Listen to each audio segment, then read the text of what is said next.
going on, guys? Thank you so very much for joining me right here on Off the Script. This is OTS Elite for Tuesday, December 17th, 2019.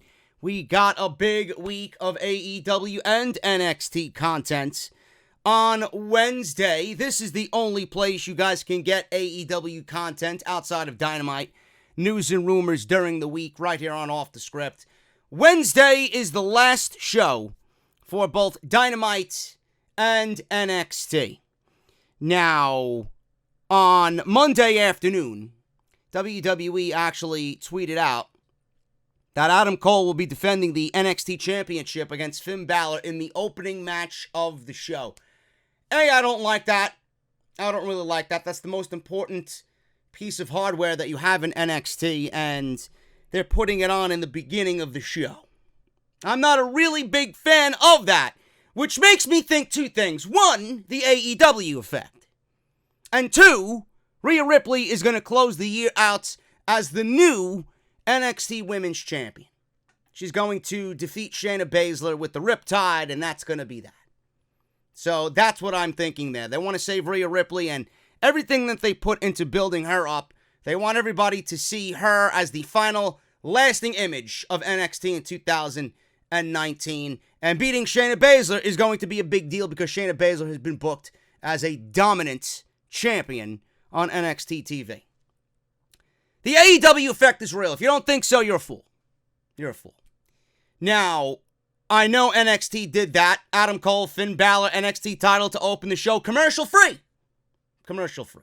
AEW doesn't want to be one-upped by Triple H and NXT, so they actually went out there and announced that to open Dynamite, it will also be commercial free, and we will be getting Kenny Omega and Adam Hangman Page teaming up once again against the Lucha Brothers, Pentagon Jr. and Phoenix. That's going to open Dynamite commercial free. I guess we can say that this is somewhat of an NXT effect. But WWE started it first. I mean, there's no reason why the World Championship should be defended in the opening match of NXT TV. I mean, it's just a regular Wednesday show with really nothing else promoted except those two matches. NXT, the only reason why they're doing this is because they beat AEW in the ratings once, and then AEW went right back to beating them, so they kind of want to close out the year with their best foot forward and their best attempt in beating AEW Dynamite in the ratings. But I gotta give NXT their fair share. It's a smart move, right? And then AEW countered with their commercial-free match, so I guess, AEW is suffering from the NXT effect just a little bit. The spirit of competition on Wednesday night, folks. The spirit of competition. Also, on Dynamite on Wednesday, we got Chris Jericho and Jungle Boy. This is Chris Jericho's final scheduled match of 2019. He'll ring in the new year with a little bit of the bubbly. I should be having my bubbly delivered this week. I don't know when, but it's coming. I ordered 2 bottles of the bubbly. I might actually open one and taste it here on the podcast, or maybe not. Maybe I'll just save them for New Year's because, I want to ring in the new year with a little bit of the bubbly. And the more bubbly, the better, But Jericho Jungle Boy, his last scheduled match, that is going to be hopefully a great showcase for Jungle Boy. 10-minute time limit. They want to get you conditioned on the 10 minutes. I fully expect it to go to a draw, or a time limit draw. And we got Matt and Nick Jackson. They will be vying for the AEW World Tag Team Championships against SCU, Frankie Kazarian, and Scorpio Sky. That should be a great match. And I do believe that Cody Rhodes and Darby Allin has just been announced. I think it was announced in the last couple of days or so. They will be teaming up. After what Darby Allin did last week, he actually showed some support for Cody Rhodes, where MJF is saying that Cody Rhodes has no friends in AEW. Came out to support the good old Roadster, right? And he's teaming up with Cody against the Butcher and the Blade and the Bunny. So AEW is going to be stacked. It's going to be a stacked show on Dynamite. It's going to be a great show on NXT as well. So we have a great Wednesday night to look forward to. You guys got a great Tuesday night to look forward to because I got a lot of news that we're going to go over right here on the show, including, speaking of Chris Jericho, Chris Jericho actually tweeted out during TLC that The Miz steals everything. Chris Jericho accuses The Miz of stealing everything during WWE TLC. Don't know if he was serious or not, but I could see what point he's trying to make. It's probably just in good humor. So I don't think Chris Jericho really has any problem with The Miz, but it's in the news. We'll talk about it here on the podcast. Proud and Powerful were recently interviewed by my boy Chris Van Vliet, and they explain how they nearly signed with WWE before All Elite Wrestling. And then there's a nice little piece of information in there by Santana and Ortiz that really made them say, you know what, we're going to go to AEW instead of WWE for this specific reason. So we'll go over that as well. And obviously, what I'm about to read to you when we get to that story is the AEW effect. Because it exists in different ways, shapes, and forms. And if you don't think so, you're an idiot. So we'll go over that as well. Cody Rhodes says AEW fans and NXT fans should try and get along. Cody, it's like speaking to a wall. It will never happen. There are cretins and parasites in this community that just take everything way too seriously. And nobody will ever coexist. Nobody will ever coexist. And it all starts at the top. It starts with Cody not really throwing cheap shots at WWE. It starts at, Titan Tower or WWE not throwing cheap shots at AEW, right? Everything they do is an AEW effect. It's a ripple effect. Cody gets back at them by doing things here and there like breaking thrones and making inside comments during a promo, so on and so forth. So I don't know what kind of spawned him to say that, but maybe he realizes that NXT is probably going to be a worthy contender here in the Wednesday Night War, and he wants everybody to just enjoy the shows. Cody felt a little bit of that defeat, so now he wants to kind of take a step back and kind of reminisce in what he said. Maybe he shouldn't have said half the things that he said. So we'll go over what exactly he said there with AEW fans and NXT fans. They should get along. Sammy Guevara, he was recently on Talk is Jericho, and he talked about a WWE tryout that he had before he decided on AEW. Nick Jackson, he has the flu. We'll go over his status for this Wednesday. AEW could be getting a new stable, another new stable. I don't know how many stables they need, but there are rumors that they are getting another new stable. Big Cass, we'll go over this. Recent threats to Joey Janela last week upset a lot of people in the business. It seems like Big Cass, everything that he does and says is upsetting a lot of people in the business. Chris Jericho reveals the origins of the Inner Circle. AEW has a big push planned for Jungle Boy. Chris Statlander is now signed with the company. They signed 2 more stars on top of Chris Statlander. And Cody Rhodes says house shows are antiquated. And AEW will not be diving into the house show circuit anytime soon. A lot of stuff to go over, guys. So thank you so very much for joining me. Quickly, I'm not even going to get into the sponsor shit because I want to get right into the news. But quickly, follow me on social media at JD from NY206. That's on Twitter and Instagram. Hit that subscribe button down below. Turn on that bell for all notifications. Make sure you guys check out all the other videos that you might have missed on the channel. Going back to last Friday, SmackDown live on Fox. We got off the script on Friday. We got off the script on Saturday, episode 304. TLC 2019, Honest Review and Results podcast right here on the channel. That was Sunday night. And Monday night's Raw from last night, a very strategic and cuts like a fucking hot knife through butter review of Monday Night Raw. The worst creative in the industry is Monday Night Raw. And you could probably lump SmackDown Live into that as well, being that they have Roman Reigns and Baron Corbin headlining their SmackDown shows on Fox. It's just an awful time of year for the WWE. If you missed any of that stuff, links will be right down below in the description. If you guys want to show some support for the podcast on Patreon, you guys can certainly do that as well. Patreon.com/JD from NY206. And quickly, you guys know the deal. I will be live, not really live, but I will be here tomorrow night with the AEW Dynamite review on Off the Script. So make sure you guys have that circled on your calendar. We are live every single Wednesday with AEW, and then Thursday we'll be right back here for NXT. But being that NXT is going to have two major title matches like they do, I might actually watch NXT, review NXT on Wednesday, and do AEW on Thursday. Let me know what you guys think about that down below. Cody Rhodes says the live house show circuits are antiquated. Cody Rhodes spoke with the Dallas Morning News to promote the next 2 weeks of AEW Dynamite television in Texas, Garland, and then obviously this week, Garland was last week, Corpus Christi, or Corpses Christi, Texas, like Salamonster usually calls it. I don't think the crowd for Dynamite tomorrow night is going to be a bunch of corpses. I think they're going to bring it because that show is going to be awesome. During a recent interview, Rhodes talked about how things are different between AEW and WWE with running shows. AEW usually only holds one show per week, which is its weekly TV show and the occasional pay-per-views. The weekly TV shows lead up to the pay-per-views. That's where you get all the build and the hype and the storylines developing.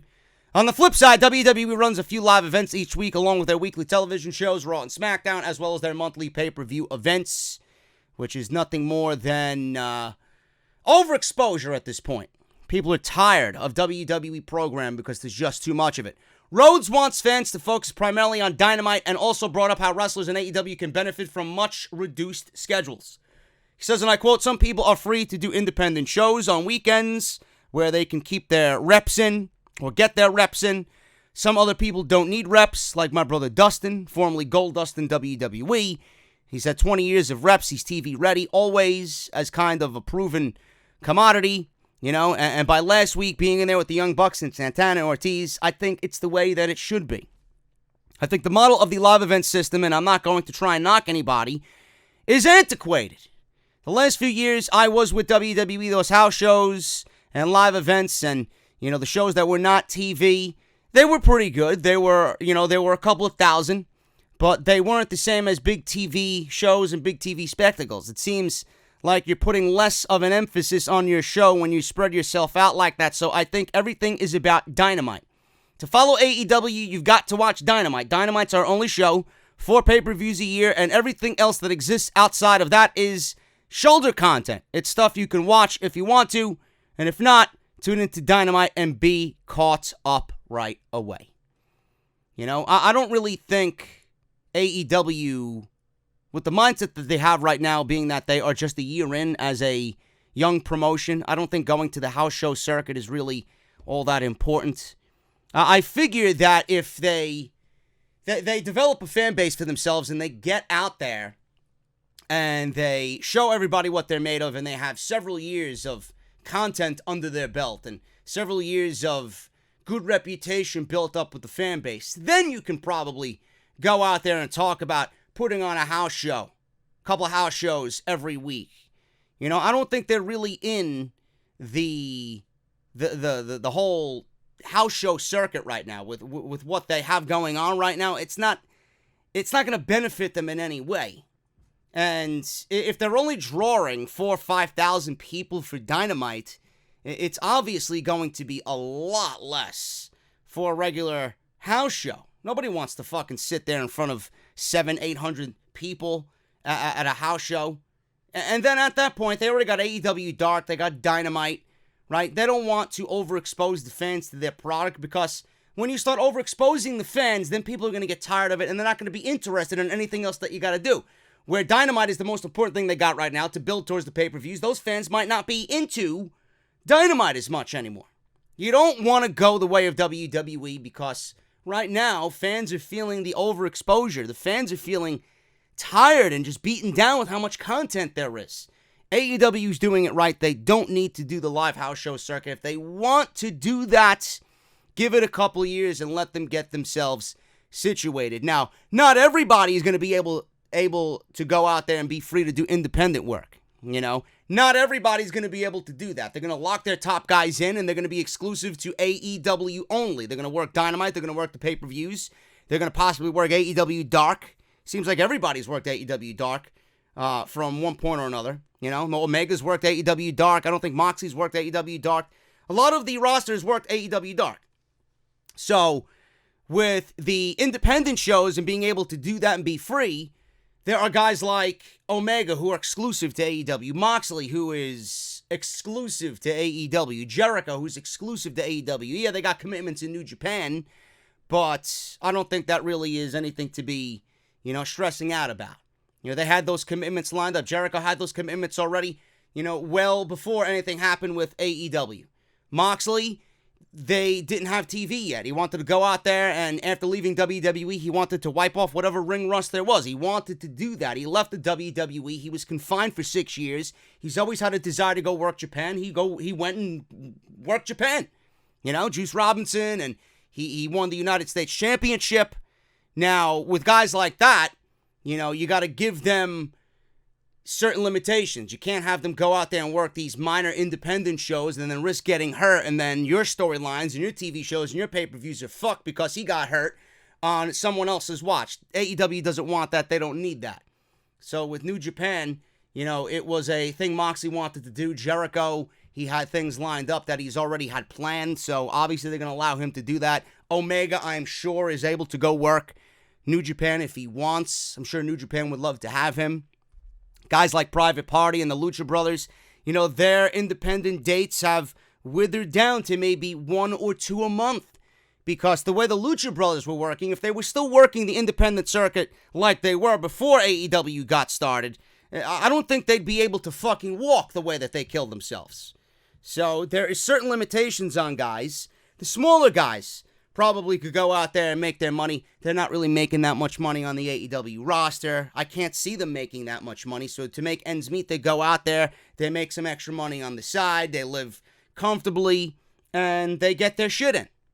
And they keep up on the high level of competition that exists right now in pro wrestling. Get your reps in, like Cody said. Doesn't apply to everybody. The smaller scale guys, it probably applies to, but the bigger name guys like Paige and everybody else that I just mentioned, they're not going to really be able to go out there and work all these independent shows. They're exclusive to AEW. So Cody is right. It is antiquated. WWE house shows, you couldn't pay me to go to a fucking house show. Nothing important happens at the house show. I don't even like watching the weekly TV shows. You're going to get me to go fucking sit at a house show? Give me a break. So Cody Rhodes says the live shows are antiquated. AEW does not have any plans to do live house shows, and I agree with him on that. AEW signed not only Chris Statlander, but they signed 2 more stars for their roster. Chris Statlander was signed. This is a great signing. She looks great. I expect big things out of her. It's a great addition to a very weak women's division, and you got to start by building solid people underneath that one big name that you're going to go out there and get in 2020, which I hope is Tessa Blanchard. That is going to help the big signing out. You might not see it now, but come the summer 2020, it's going to be a big deal. I like this addition to the women's roster. I like Big Swole, even though she's still kind of green. Statlander's still slightly green. They will be able to do what they got to do, work AEW Dark, work some independents, get their reps in like Cody said, and hopefully by the summer of 2020, things are really taking shape as far as the women's division goes in AEW. They signed Chris Statlander. They had their eye on Chris Statlander. She had a tryout, and she made a couple of appearances for Dynamite. They signed her. Now, the idea was that WWE was going to swoop in and sign her, or there was mutual interest there from Statlander, but she made the decision to go with AEW, and I think this was a very good decision. They gave her the all-elite graphic treatment, and she is a part of the company. So there you go. I think that's a great sign. It's going to pay off very well for both Statlander and AEW in the end. They signed 2 more stars. They signed Alex Reynolds and John Silver, known as the Beaver Boys. So they will likely fill a role in the AEW Tag Team division, which right now it looks like they are filling the role of tag team, but a tag team that is enhancement talent for the other teams in the division.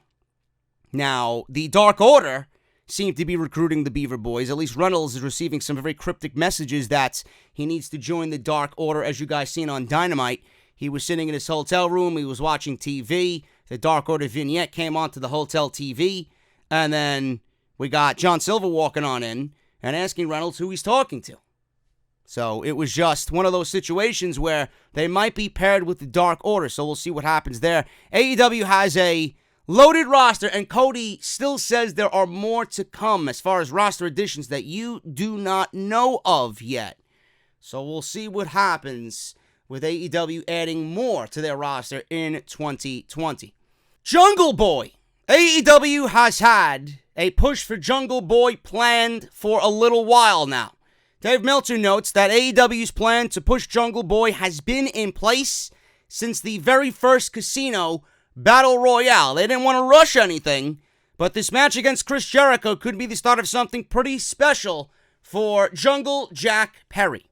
Jungle Boy was one of those guys for months that they've earmarked for a push, and they didn't want to rush it. This dates back to the first Casino Battle Royale, says Dave Meltzer, end quote. Chris Jericho vs. Jungle Boy will be a 10-minute non-title match. It will be Chris Jericho's final match of 2019. The fact that it has a 10-minute time limit, like I said, is very interesting because it seems like they are just itching to have that clock wind down to the 10-minute mark and give Jungle Boy a very impressive showing against Chris Jericho. That would be a feather in the cap for Jungle Boy to last 10 minutes against the AEW champion. Get Luchasaurus involved. It could be a big deal. The reason why they got the 10-minute time limit like that planned is they want to condition you as to when it is something they are going to bring to the table. They want it to be a focus in the match. And they don't want to just use it just for the sake of just throwing it out there because it sounds cool. They want to actually condition fans that it could go a time limit. Remember when Pac and Moxley had that time limit draw to end Dynamite? It went the time limit, and the show ended on a time limit. A lot of people complained, how come there's no clear winner? Why did Moxley and Pac draw to go off the air? Because they want to give you the impression that when there's a time limit, that it could possibly be a time limit, no matter if it's in the beginning of the show or the fucking main event. A time limit will happen. That's why they did it. I expect the same thing here for Dynamite on Wednesday. I expect Jungle Boy to go the 10-minute time limit. I think it's going to be a good thing for Jungle Boy in the end to last 10 minutes with the AEW World Champion. But never mind Jungle Boy getting a singles push. I can't wait to see Jurassic Express get a tag team push because they were my choice to win the entire tag team tournament. And I do think that we are going to get the Jurassic Express of Jungle Boy and Luchasaurus, fuck Marco Stunt, winning the tag team championships at some point in the early portion of 2020. Maybe a match with the Young Bucks. Maybe a match with the Young Bucks. Maybe that's what they're gearing up towards. Maybe the Bucks win the championship, hold the titles for a couple of months, and then come Double or Nothing when you build up Jurassic Express. Then that's the match that you got. Vegas, Jurassic Express versus the Young Bucks for the tag team titles. I'm in, bro. I'm all in on that. That's what I hope to see in 2020. Jericho, speaking of Jericho, he reveals the origins of the Inner Circle. Now, the Inner Circle obviously was the first stable outside of the Elite to form on AEW television. They are quite the faction. You got Jericho, you got Proud and Powerful, that's Santana Ortiz, Sammy Guevara, and Jake Hager. So they are the Inner Circle. During Talk is Jericho, Jericho discussed the formation of the Inner Circle with Sammy Guevara. So we'll go over what Sammy said because, like I mentioned, he was talking about a WWE tryout that he had a couple of years back. The Spanish God, Sammy Guevara, talked to Jericho about the origins of the Inner Circle, and this is what they had to say. Tony's original name, and I quote, Tony's original name, Tony Khan, can't remember what it was. I didn't like it very much, Jericho told Guevara. Then I came up with the idea of a fist, which would be 5 fingers form a fist, and I thought it would be some cool-looking merch on a t-shirt. Tony didn't care for it, but I had done something for BTE, being the Elite, where I mentioned my Inner Circle, and the Bucks said, whoa, that's a cool name. What about you guys name yourselves the Inner Circle? So Jericho just made a mention of his friends. You know, when you got a close-knit group of friends, you describe them as your Inner Circle. So the Young Bucks said, well, what about the Inner Circle for a name as a stable for you guys? And that's the way it came about. Once they locked the name down, creative began coming up with who should be in the group. Jericho said he wanted MJF, but AEW wanted him to be on his own, which I do think is going to be the better of the two decisions. Inner Circle or no Inner Circle. MJF doesn't need the Inner Circle. So I'm glad that right minds prevailed in that situation, and MJF is on his own. He does not need the Inner Circle whatsoever. AEW, with creative, I've been very pleased with what they've done creatively, especially with MJF. MJF has the mouth that everybody wishes they could have. It's a fucking gift, the promo work that guy has. He doesn't need anybody. He doesn't need anybody to speak with him. Oh, he's got Wardlow. That's it. He just puts some muscle behind him, and that is all MJF needs. He could do the rest all on his own. He wanted MJF. AEW did not want to give the Inner Circle and Jericho MJF. He says, and I quote, "I suggested MJF, but it was like we should keep him on his own." And then your name was mentioned. He was speaking to Guevara. Perfect. Sammy's great. Now we need a big guy. Who's it going to be? They wanted to use a boxer that they had just signed from the UK, and I was like, no, he's not big enough. I said, Hager's the guy. So we got him. So that's kind of the whole, way everybody came together and was very much each guy plays a role and a certain part within the system of the Inner Circle. Now, as far as Santana and Ortiz, AEW management actually suggested the Lucha Brothers to Chris Jericho, but Proud and Powerful were more fitting. He says, and I quote, "One of the ideas originally was the Lucha Brothers, and I thought they were too much like superheroes. I wanted killers, and Santana and Ortiz were perfect." The rest is history, as they say, and the Inner Circle obviously has been the most dominant faction on early AEW television. Now, obviously, no stable usually, lasts forever. There will be some inner turmoil, I'm sure. I'm sure that they will get what they have coming to them by the Elite. It's all leading to an Inner Circle versus Elite mega war at some point. Don't know when that's going to be, but that is the origins of the Inner Circle. It's amazing how AEW wanted the Lucha Brothers to be involved with Jericho in the Inner Circle. Now looking back at it and thinking about Pentagon and Phoenix in the Inner Circle, just thinking of them, would they even fit in the Inner Circle after what we've seen so far? I don't think so. I really don't think so. I think Santana and Ortiz are a better fit. I feel like the Lucha Brothers, they're so wild and crazy that they're better off rogue. They're better off just doing their own thing. They don't need Jericho. They don't need the Inner Circle. They don't need a faction. They are all that they need, each one of them. Phoenix and Pentagon are all that they really need. So I like what happened here. You got a great look. You got a great makeup in the Inner Circle. You checked off all the boxes. You got Jericho, who is probably the MVP of pro wrestling in 2019. You got Sammy Guevara. You got the youth in Sammy Guevara. You got the muscle in Jake Hager. You got one of the best tag teams on the planet in Santana and Ortiz. You checked off everything you pretty much need in a stable. They got it. They got it. The origins of the Inner Circle, man. I love hearing shit like that, and I love understanding and knowing how everything came to be. So, there you go. It was a pretty informative episode, that particular episode of Talk is Jericho. Now, Sammy Guevara was on that particular episode of Talk is Jericho, and he talked about a very unpleasant experience at a WWE tryout for AEW. He says, and I quote, "I did have a WWE tryout in 2017, but I think it was just for me to get into the system. It was definitely a difficult tryout. I was doing a bunch of cardio leading up to that. I had the elevation masks on. They were making us run the ropes, dropping down over bags, high knees, holding up onto the top ropes. We would do that in 5 different rings and then line back up and do all sorts of different stuff. William Regal was there. Norman Smiley was there. Ricky Starks was there in the tryout as well. I don't think any wrestler got signed. I think a collegiate wrestler got signed. It felt that if you wanted to do this for a living, fuck you. But these models, ex-football players, they treated them really good, and almost shame on you for actually wanting to be a wrestler. Which is something that I hear and I'm not surprised by whatsoever. WWE goes for, a specific look. A collegiate wrestler has that specific look. An ex-football player is going to have that specific look that WWE fucking jizzes over. Models, blondes, that's what they want. If you have wrestling experience, great. If you have wrestling experience and you look like a model, fantastic. You fit our bill, you'll probably get signed. If you're a wrestler and you don't look like a blonde model or diva, right? If you don't have a swimsuit body, then it's going to be a more difficult road for you. I don't like that. I really don't like that. And Sammy is not a big guy.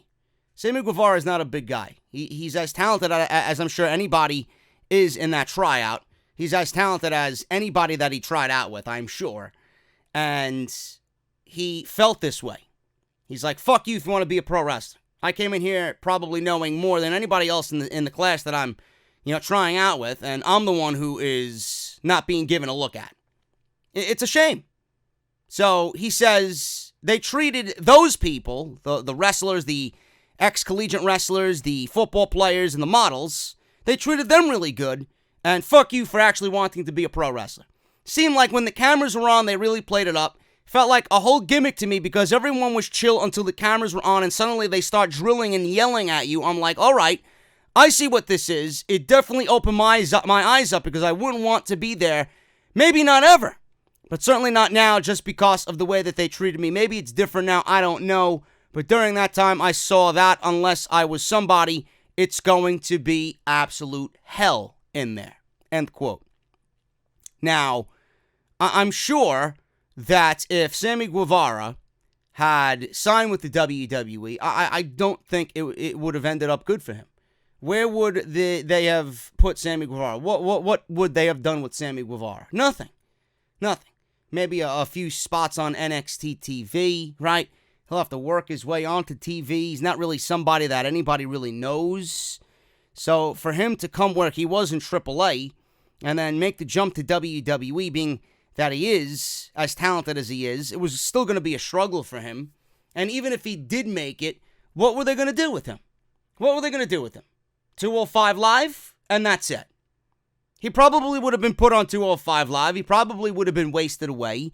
And not many people come out of 205 Live going to Raw or SmackDown or making the jump to full-fledged NXT TV, I don't understand why he would even decide to go there at all. Just seeing with the same people in his weight class what they've done. It's a very difficult fucking struggle.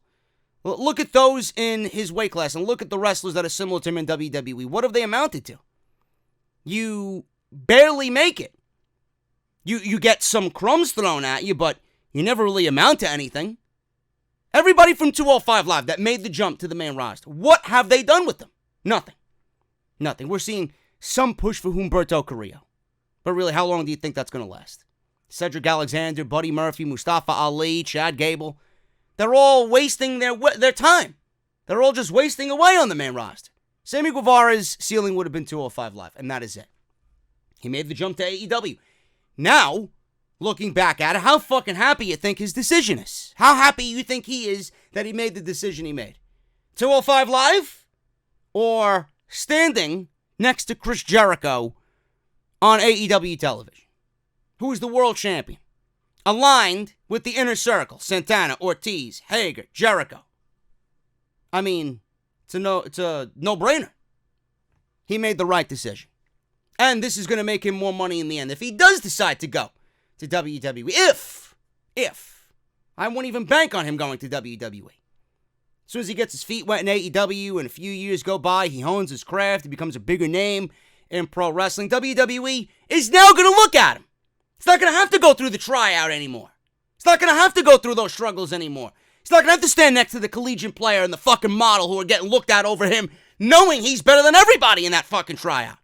Now they're going to give him a different look, and they're going to sign him immediately because they know what he's worth now. And they know where he's been. So not only did he go to AEW, where they actually appreciated his talent and seen that they could do something special with him, now he's standing next to the inner circle, honing his craft, getting better, and making more money every single time he steps in that ring and stands with the Inner Circle. He's making more money for his future in this business. Because when he's on TV standing next to them, everybody knows who he is. He made the right decision. Seriously. Good for him. He's too good to go to WWE and die on 205 Live. Nick Jackson had the flu on Dynamite last week against the team of Proud and Powerful in their street fight on AEW Dynamite. Meltzer commented on this specific situation on Wrestling Observer Live. He said that Jackson was on the floor backstage. He sounded miserable, but that didn't keep Nick out of that big tag team street fight match on Dynamite. He says this, and I quote, Nick Jackson said this was the hardest match he was ever in because he was that sick. I had it described by several people, including to me, and including him. He reached out to Meltzer and said that he was on the ground. He had the shakes. Everyone was telling him not to do the match. He refused to not do it. He absolutely said he was going to do the match. I think Santana's back was jacked. They went in there. It was tough. I didn't know about it until the match was over. I didn't know how sick he was until the match was over. I would have never noticed. I didn't notice. Just looking back at what he did in that match, it doesn't even feel like he had the flu. It doesn't even look like he had the flu. So kudos to him, man. That's a fucking trooper right there if I ever seen one. He went out there and performed like normal, even though he had the shakes, and he was sitting on the ground, and he was as sick as he was. Miserable. Flu sucks. He went out there and had a street fight against fucking Santana and Ortiz. Crazy stuff by Nick Jackson. Gotta show some respect to both him and everybody else in that match. Unbelievable stuff. AEW could be getting a new stable. They got the Elite. They got the Inner Circle. They got the Jurassic Express, even though I don't consider them a stable. The Dark Order, even though I don't consider them a stable. The Butcher, the Blade, and the Bunny, I don't consider them a stable. We don't know what the Nightmare Collective is going to be. The Best Friends. I don't consider those stables. The Inner Circle's a stable. Now, if you're comparing Jurassic Express, the Dark Order, the Butcher, the Blade, and the Bunny, the Nightmare Collective, we don't know what the Nightmare Collective is going to be, but they're more like the New Day. I don't consider the New Day a stable. They're just a tag team. They're just a tag team that revolves around using the Freebird rule. One night you'll see Kofi and Big E. The next night you'll see Big E and Xavier. The next night you'll see Kofi and Xavier. So what? I don't call that a stable. A stable is the Inner Circle. A stable is D-Generation X. A stable is the NWO. A stable is Evolution. That's a stable. I'm not going to go out there and call Rated RKO a fucking stable because they got a cool sounding name, right? I'm not going to go out there, the Wyatt family. The Wyatt family were a stable. The Shield. I guess you could say that they were a stable, but I wouldn't even call them a stable. The Shield is not a stable. The Shield is just three guys, a group of three guys who have the common fucking good of the WWE. They're like the New Day. You've seen Reigns and Rollins. Then you've seen Reigns and Ambrose. Then you've seen Rollins and Ambrose. Same deal. They're not a stable. If they added a fourth, then it's a stable. If the New Day adds a fourth, then it's a stable. If the Jurassic Express adds a fourth, then it's a stable. Same thing with the Dark Order, Butcher, the Blade, and the Bunny, etc., etc. The Elite's a stable. The Inner Circle is a stable. Could we be getting a new stable? So, Ring of Honor is without Marty Scurll. Marty Scurll has left the company. His final appearance was Final Battle on Friday night. And he showed up at the NWA Into the Fire pay-per-view on Saturday night and issued an open challenge to Nick Aldis for the NWA Championship. Dave Meltzer reported earlier this week that Scurll had at least one independent date booked, and it was being kept super secret. This might be what he's talking about. I'm pretty sure that it is, and pretty much confirms that he's moved on from Ring of Honor. Scurll's appearance came after Aldis successfully defended his title against James Storm. Looks like we will get Aldis versus Scurll at the next pay-per-view on January 24th, and it looks like that could be a one-off match for Scurll before he moves on to AEW. There have been teasers for Scurll on being the Elite, and many people in the business believe he will land in All Elite Wrestling. It is also very interesting to note that Scurll posted a picture with Luke Harper, teasing Villain Enterprises. Scurll owns the stable name, so he could potentially take it wherever he ends up. That's a very interesting factoid right there, folks. Very interesting indeed.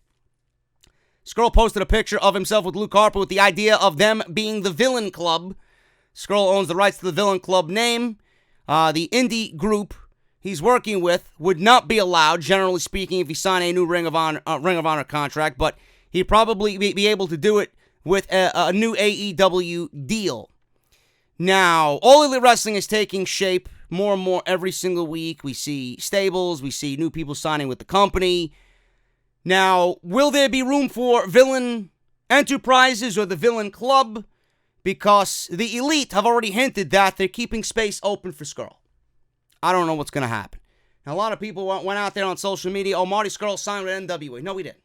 He didn't sign with NWA. Marty Scurll's not with NWA. Marty Scurll is going to NWA to pretty much keep his name out there as the biggest free agent right now on the independent circuit. He wants to keep his name in a high-profile way so that you don't forget about him. No better way to do that than on pay-per-view with NWA, who, that's been pretty popular on YouTube with Power, and he's fighting for the World Championship. I think that's a good way to keep busy and be in the eyes and the ears and the mouths of everybody in the pro wrestling world. And then Revolution's coming up on February 29th, where I think we will see Marty Scurll. And that's going to be in Chicago, and that's AEW's next pay-per-view. AEW Revolution on February 29th. So he didn't sign with NWA. He's not full-time with NWA. And it would be interesting, that he does go to NWA. Maybe it develops a slight working relationship with NWA and AEW. I don't know. I don't know. The fact that he went to AEW and everybody went crazy, I'm looking at it and I'm like, why is everybody going crazy? Scurll did not sign full-time with NWA. It's just one of those things to just get himself out there and keep himself busy instead of sitting at home. Why would he want to sit at home? If he's not going to show up for All Elite Wrestling until February, why sit at home throughout the holidays, not working, not making any money? Figured he'd show up for NWA, do their TV, build to the match, work the pay-per-view. Don't have to sit at home, all those months. Rest, recuperate, get yourself creatively ready for your next venture, and then jump to AEW. Made no sense for him to sit at home. He's not making any money, and he's not doing anything. He's not getting his name out there. Everybody jumped to the conclusions that he signed with NWA. He didn't. This is a one-off. He's not winning the title. He'll be in AEW before you know it. And if he does come with a stable, I don't know who's going to be in the stable. If there is going to be a stable. If Luke Harper's joining AEW, we don't even know that for sure. So it's going to be a very interesting situation. Like I said, I've said this several times. AEW in 2020, mainly in the summer, is going to look vastly different. Give them one full calendar year. It's not going to be the same company. It's not going to be the same company. I think a lot more eyes are going to be on AEW in October 2020 when they have a full year underneath their belt.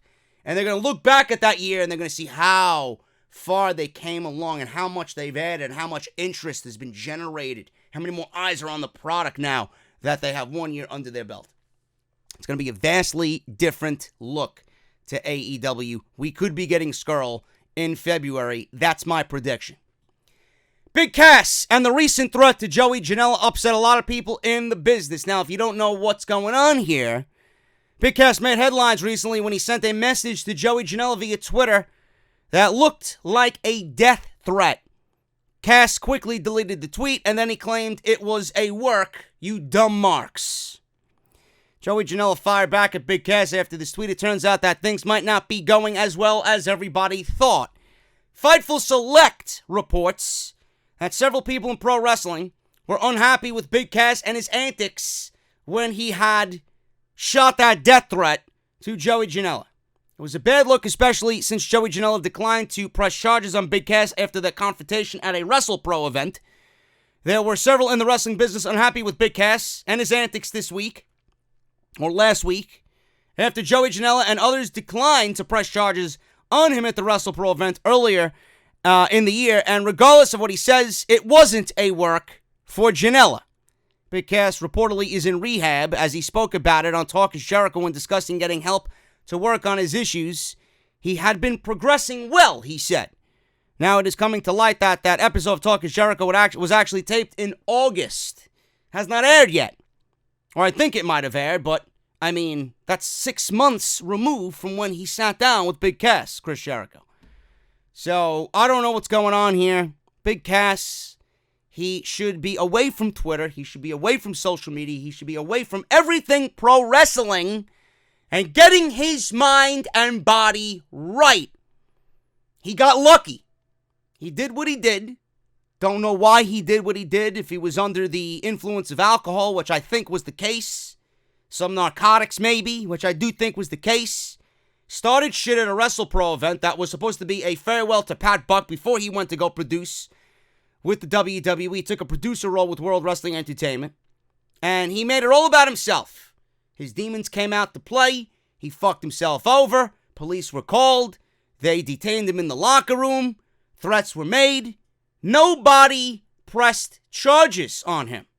They actually forgave him for what had happened. Pat Buck punched him in the fucking face. Forgave him. Everything was squashed. Janela forgave him. Everybody that night forgave him.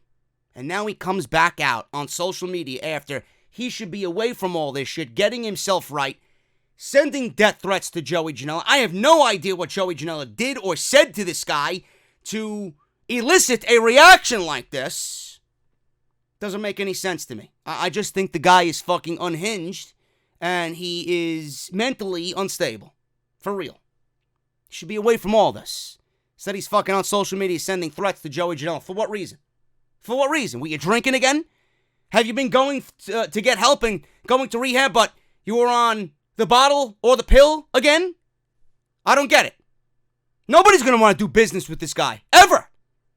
He's completely fucking his status up. He's fucking his opportunity up in the business. There's going to be a lot of places for him to work if he gets his mind right and is stable and on a right path. There will be a lot of places for him to work if he could do that.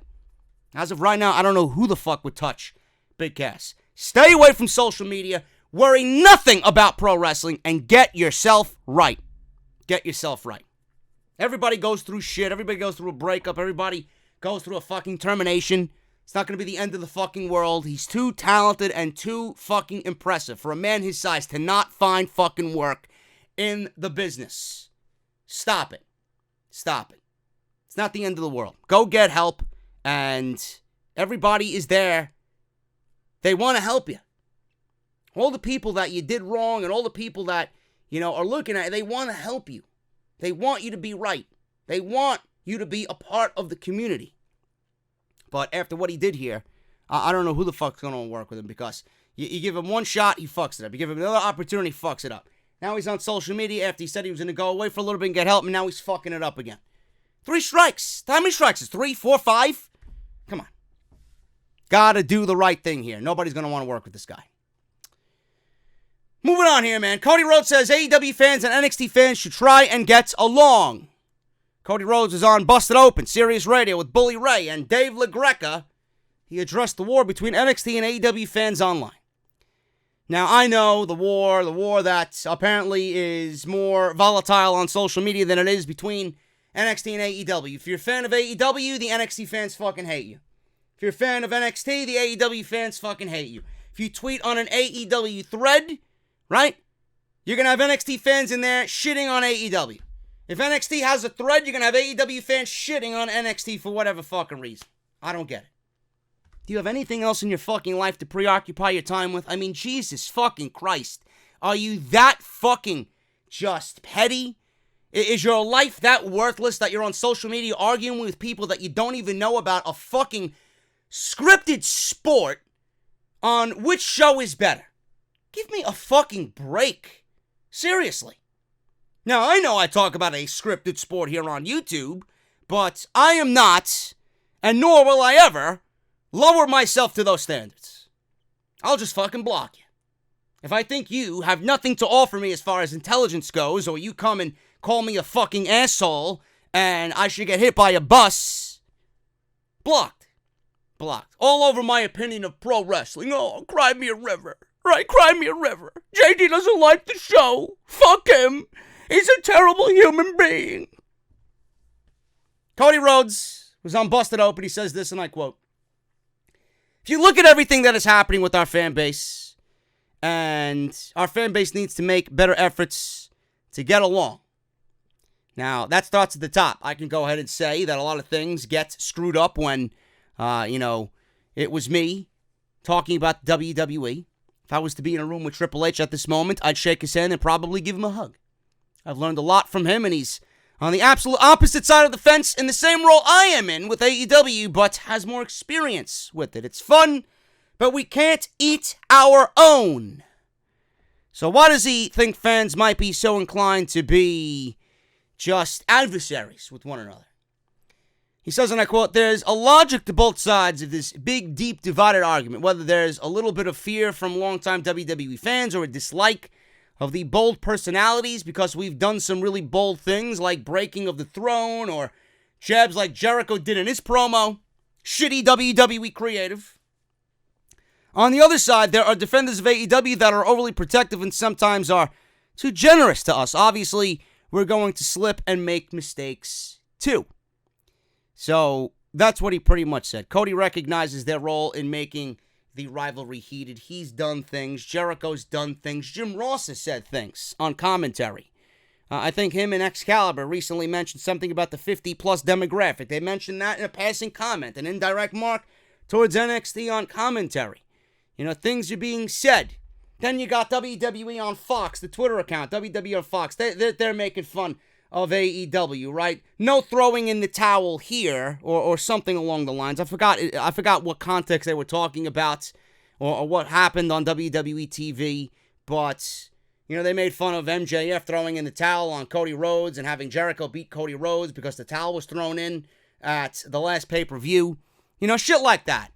NXT really doesn't make mention of AEW. They don't. WWE does it in other ways. The AEW effect by giving contracts out there and giving 5-year deals here and more money than anybody could possibly spend in one lifetime. They got to give bums fucking contracts just to keep them on the contract because they don't want them to go anywhere else. Not releasing guys who want to be released. They're just now releasing guys. There's rumors that more releases are coming. Putting Evolve shows on direct competition, on nights to be direct competition for AEW. When was the last time we seen another Evolve show on the WWE Network? Pulling people from StarCast so that StarCast doesn't have to have them because StarCast is an AEW-funded event. Shit like that. Commercial-free world title matches to open the show. Lining your first show on October 2nd as a takeover show on USA Network. It's all done for the AEW effect, folks. It's all a part of the AEW effect. They've gone back and forth. Again, it starts at the top. They're going to do what they got to do to beat each other. It's business. But then the fans jump in on that, and they make everything just so much worse than it really is. Because the people can't help themselves. They're behind a keyboard. It's easy to talk to somebody you don't know, hiding behind your fucking computer screen, typing away on your keyboard. It's easy. But that doesn't mean you're smart. You see, these fans don't have one iota of a fucking brain cell that's functionable, and they come off as stupid. And Cody is right. They've slipped up. They've made mistakes. I've been critical of AEW. I've been critical of their mistakes. I'm not going to sugarcoat anything. I'm not going to hide behind AEW and call myself an AEW fanboy. I shit on NXT when they fuck up, too. They don't really fuck up often, but when I don't like something, I will call it out. I've been fair and equal to both shows. I'm not on either side. I'm on the side of good pro wrestling. How about that? I'm on the side of good pro wrestling because what we get on Monday and Friday is fucking garbage. It's the most important part of the fucking week. Just think of it as a sandwich. The most important part of your sandwich is the bread. If you got shitty bread, the entire sandwich sucks. Okay? Just consider Raw and SmackDown the top and the bottom portion of the fucking sandwich. It's the bread. It's the shit that holds everything together in the middle of the week. AEW and NXT might be great, but that doesn't make the entire week of pro wrestling great. Dynamite might be great, NXT might be great, but the entire week still sucks because Raw and SmackDown fucking suck. I am in the camp of I want good pro wrestling. That's all I want. I know I'm not getting it on Monday. I know I'm not getting it on Friday. Wednesday's the only night.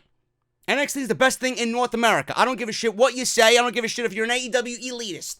AEW is the gold standard for pro wrestling in this country. Nobody is even close.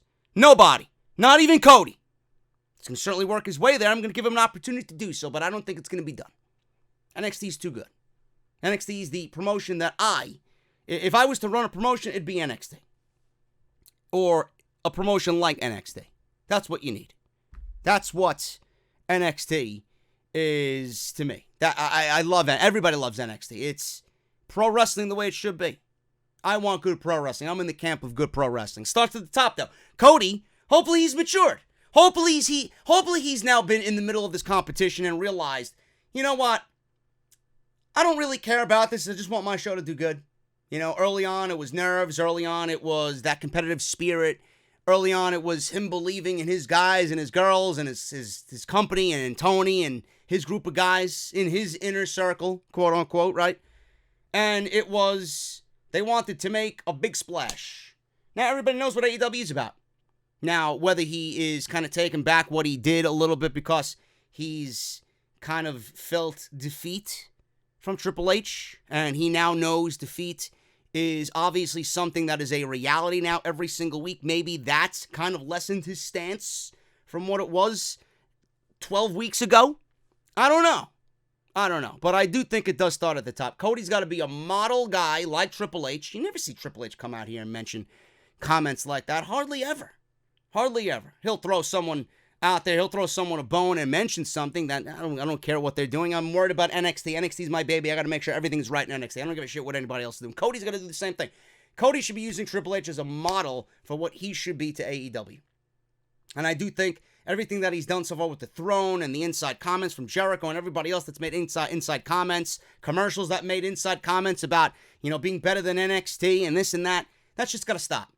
That shit's got to stop. We are here for good pro wrestling. Both shows delivering good pro wrestling on Wednesday nights. And again, it would be a lot better as far as he is concerned in a professional manner. And the fans would see that. And hopefully, you know, they also, seeing Cody do that, would take a step back from what they are currently doing on social media. I doubt it, but Cody's got to be much better in his role, not only as a performer, but as a executive vice president for AEW, and they should be looking at Triple H and NXT as not only competition, but how they handle themselves, and that's the way to go. So Cody says AEW fans and NXT fans should try and get along. It's never going to happen, but he should worry about doing his part. Forget everybody else. Just do your part, and everything else will be all right. Proud and Powerful nearly signed with WWE before AEW. Now, they were interviewed by Chris Van Vliet, and I listened to this, and I pinpointed this one little specific piece of information, and I got a few quotes here, which we'll go over. Now, they sat down with Chris Van Vliet to discuss this past year, and how they very nearly signed with WWE before AEW made them an offer. Ortiz said, "We were about to turn down WWE. We sat down and we didn't want to burn a bridge. We never want to burn a bridge anywhere because that's not how we do business. Santana had this whole spiel. This is what we're going to say, so we don't burn a bridge. We go, we get cut off, and they're like, listen, really think about your decision. We stop, hang up the phone, and we're about to turn them down, but it's like, damn, they're really making this hard for us."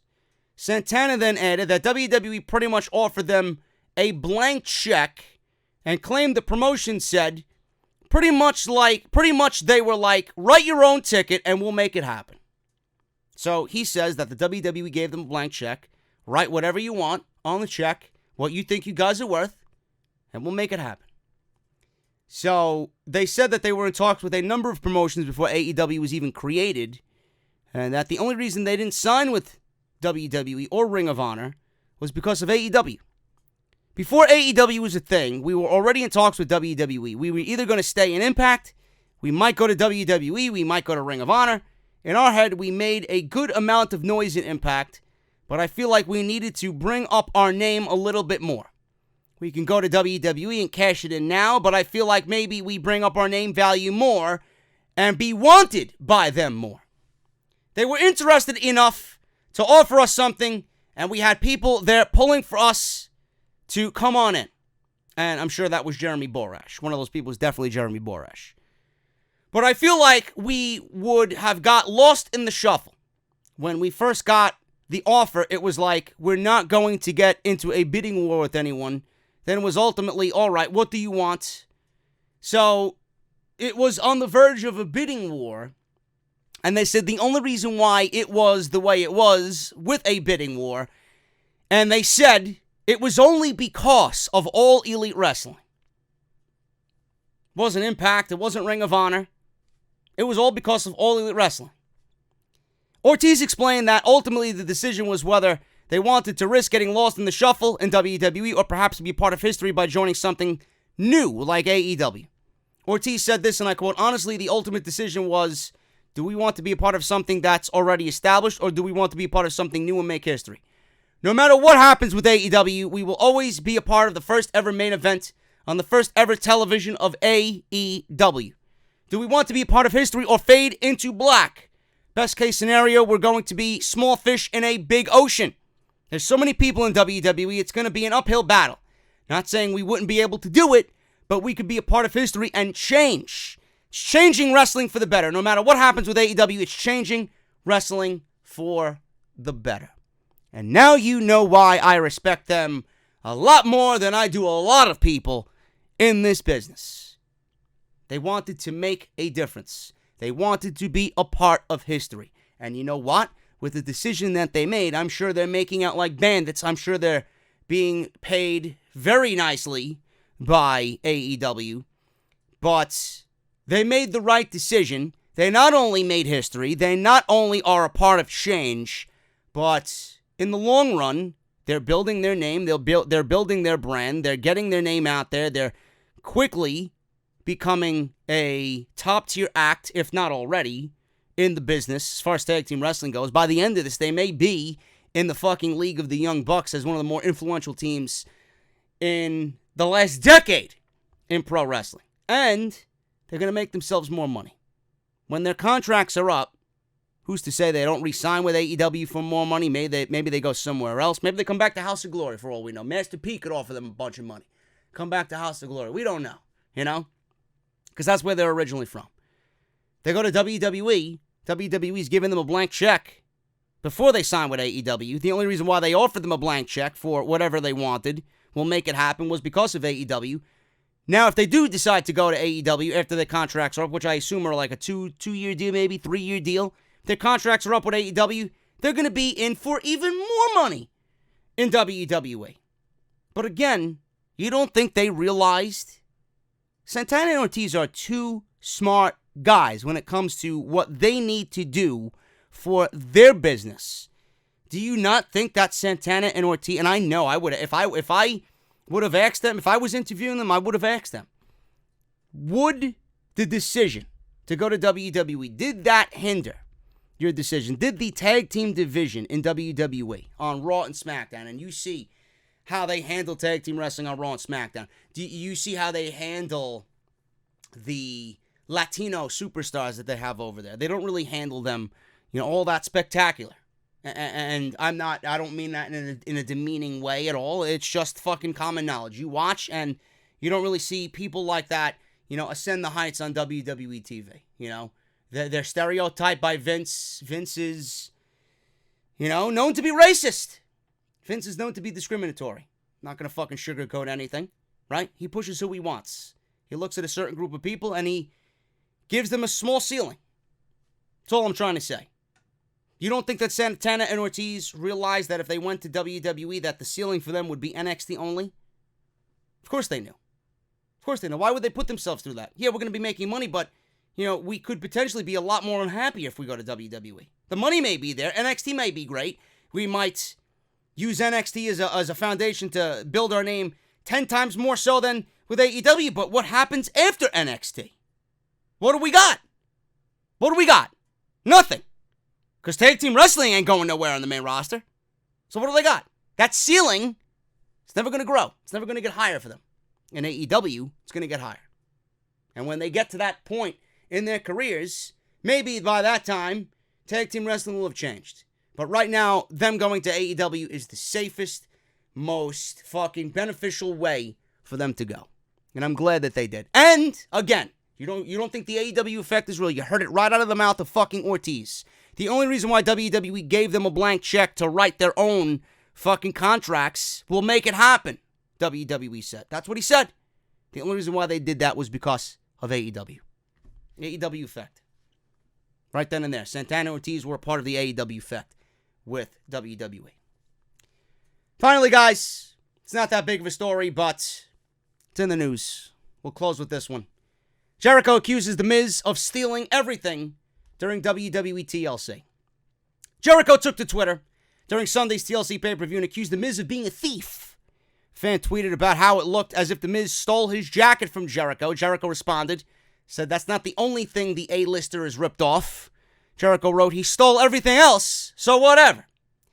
Now, the pay-per-view saw The Miz in a very bad match with Bray Wyatt. The only thing of note that came out of the match was Bray Wyatt's performance and Daniel Bryan returning to attack Bray Wyatt at the end. Now, Bryan was in the post-match angle. Again, one of the highlights of that show, which was a thumbs-down show. The Miz has not responded to Jericho's tweet as of this report, but this is what was said on Twitter. Corey Pemberton said on Twitter, I think Miz stole Jericho's jacket. So then we get another account saying, tonight, I am not The Miz. And yet you still had the idea of putting on this jacket. And they showed a clip of The Miz being interviewed before his match with Bray Wyatt. Then we get another person on social media. Is it me, or does The Miz's jacket have more rivets on it than usual? Miz came to the ring in a bootleg Chris Jericho jacket. Miz is supposed to have a big grudge with Bray Wyatt, but comes out in his shades and bedazzled jacket and does his full entrance and plays up to the crowd. LOL. It's one of the things I mentioned about the match. The match was not intense enough for The Miz to go in there with Bray Wyatt. The man infiltrated your fucking home and played mind games with your 2-year-old daughter. Why aren't you taking a fucking shovel to this guy's skull? That's all I want to know. Miz is out there fucking, I'm awesome, and he's got the bedazzled jacket on, and he should have came out in fucking street clothes. Fuck The Miz. If he wanted to be somebody else and not be The Miz, he should have came out in street clothes, and he wrestled the match in a very safe and very soft manner. You know, The Miz's offense is one of the worst offenses in WWE. And that's exactly what we got with Bray Wyatt. It did not really play up to the fact that Bray Wyatt infiltrated this guy's fucking home and played mind games with his baby daughter. My baby daughter! You know? So Jericho, I don't really think he meant this in a malicious way. It's just Jericho being Jericho. Jericho could be a dick on social media, which is funny. Jericho could play up to his character, which is always funny. Jericho has respect when respect calls for it. Pretty sure he was just messing with the fans because they were messing with The Miz and he wanted to chime in on the messing. I don't think Jericho has any ill will towards The Miz whatsoever, and I'm sure there are people out there that are going to make this a bigger story than it really is. It's nothing. It's nothing. Why don't we concentrate our fucking, our attack on how awful the match was with Bray Wyatt? That's the bigger issue here. It was awful up until Daniel Bryan made his return on TLC, of course. And he came back as the American Dragon, Daniel Bryan. Guys, I'm getting out of here. Thank you guys so very much for all that you do. Thank you guys for supporting. Hit the thumbs up. And follow me on social media at JD from NY206. On Twitter and Instagram. Hit that subscribe button down below. Turn on the bell. Hit the thumbs up. Make sure you guys check out all the other videos that you might have missed this week. And I'll see you guys right back here on Wednesday night for what? I don't know. What do you guys want to see? NXT first or Dynamite first? Sound off in the comments below. Leave a hashtag. What do you guys want to see? Leave me a hashtag. If you guys want to see NXT first on Wednesday night, use the hashtag WWE NXT. If you guys want to see AEW Dynamite, leave me a hashtag AEW down in the comments. Thank you guys so very much. And I'll see you guys right back here on Wednesday night with more wrestling content on Off the Script. See you guys then.